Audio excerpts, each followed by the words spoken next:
This is a flavor that has not been released to the public yet, actually, so you guys are getting the first taste. Congratulations. But I'm going to give you a taste, and I just want to hear some candid thoughts, reactions. Go ahead and point yourself at the camera. It's got a base of almond flour. This is palm oil, and then we use a really beautiful, high-quality chocolate I'm sure you're familiar with. Wow.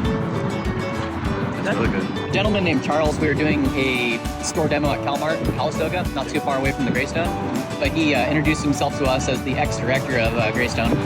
And we're like, all right, cool, try our product. And he freaking loved it.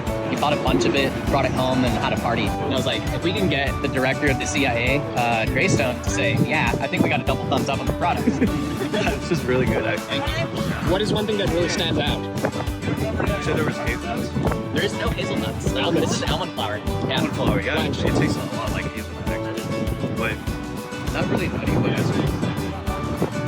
can't really describe it, but it's really good, actually. Yeah. Yeah. I'll buy this for sure. Oh, and by the way, it's sugar-free. Sugar-free? Right. No way. Yeah, seriously. There's no sugar in there, and there's 10 grams of protein. Yep. So we just sneaked in a health product that tastes better than a sugary product. Yeah, we're really excited about this product. The newest one, bringing it to the market soon.